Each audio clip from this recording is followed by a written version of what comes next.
দর্শক ইতিমধ্যে আমরা চলে আসছি আরেকটা বাজারের মধ্যে। তো চলুন এই বাজারের দায়িত্বকার সাথে কিছু কথা বলবো। তো চলুন এখানে ভাই যে ভাই কাজ করতেছে ওনার সাথে কিছু কথা বলা যাক, দেখে এখানে বাজারের কি অবস্থা।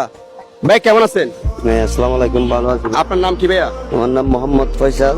হ্যাঁ ফয়সাল, এই যে আপনাদের বাজারের অবস্থা কি, কাস্টমার কিরকম হচ্ছে?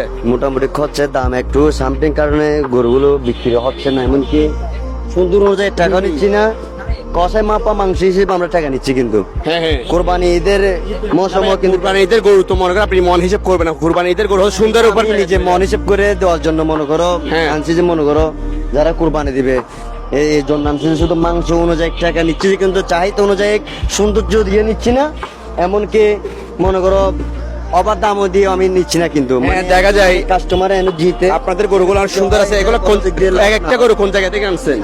এটা বিভিন্ন জায়গা থেকে আনছি, অনেক জেলার থেকেও আনছি। এখানে কুষ্টিয়ার গরু আছে, কুষ্টিয়ার গরু আছে, রাজশাহীর গরু আছে, হ্যাঁ, হ্যাঁ।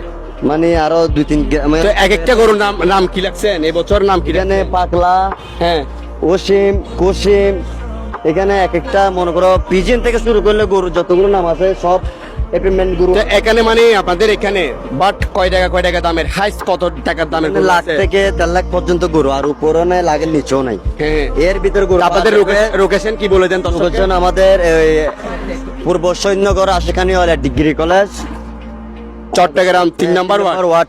হ্যাঁ, ঠিক আছে ঠিক আছে। এই যে এখন পর্যন্ত কয়টা বিক্রি করছেন গরু? এখন দর্শক আমরা 60-70টা বিক্রি হয়ে গেছে, আরো 30টার মতন আছে। না ভাই, গরু 30 টাকা বেশি হবে ভাই এখানে। বেশি এগুলা বিক্রি হয়ে গেছে, আমরা রাখছি ভাই ক্যান্টার কিছুটা গরু মানে বিক্রি হয়ে গেছে, মানে ওনারা এখানে খাওয়ার জন্য লাগছে আর কি। তো গরুকে কি খাওয়া লাগছে? আমাদের গরুকে আমরা শুকনা খের, কাঁচা খের, এমনি ভুসি, হ্যাঁ, হ্যাঁ। মানে যেগুলা খাই এগুলা খাওয়াই মনে করো গরুকে তাজা লাগতেছে, কারণ কুরবানি মৌসুম হিসেবে গরু সুন্দর লাগবে। হ্যাঁ হ্যাঁ, গরু সুন্দর লাগতেছে, গরু ফিট আছে এমনি আমাদের গরু। তো দর্শক এখানে চলে আসবেন সবাই, লোকেশন তুমি বলছে, এখানে আমার ভিডিও দেখে আসলে অবশ্যই ডিসকাউন্ট রাখবেন। অবশ্যই লাগবে সাবধানে ভাই, একটু ডিসকাউন্ট রাখেন, ঠিক আছে? কুরবানি, ঈদের গরু অবশ্যই, অবশ্যই। কারণ এটা আল্লাহর নামে জবা হবে, ঠিক আছে? হ্যাঁ। কারণ দেখা যাচ্ছে আপনাদের গরুগুলো এক একটা গরু কিন্তু আকর্ষণীয় দেখতে। হেড দেখেন। দর্শক পাগল হয়ে যাবে ভাই এখানে গরু কিনতে আসলে, কিন্তু কোনটা কিনবে ভাই দর্শক? এই যে গরু এটা দেখা যাচ্ছে ভাই অনেক সুন্দর লাগতেছে। এটা এক্সট্রা বাবা আমি আনছি যে সীতা পাক হিসেবে সৌন্দর্যের জন্য। হ্যাঁ। এটা কিন্তু খুব সৌন্দর্য গরু কোরবানি। এগুলা কি গরুর নাম্বার লাগাই দিছেন যে? এগুলা গরুর নম্বর, এটা নাম্বার 53 নম্বর। ভুলে যাবো ভাই আপনি। হ্যাঁ হ্যাঁ, এখানে গরু পাগল টাগল হয়েছে। পাগল হয়েছে মানে দুই একজন মানুষকে জামা টামা ছিঁড়ে ফেলছে, আর একজন হাসপাতাল আছে, এখানে গরম, আর এখানে দুই একটা চিটাং মেডিকেল পাঠা দিছে। মেডিকেল যায় না, কিন্তু চলে আসছে। তো দর্শক সবাই ভালো থাকবে, সুস্থ থাকবে, আল্লাহ হাফেজ।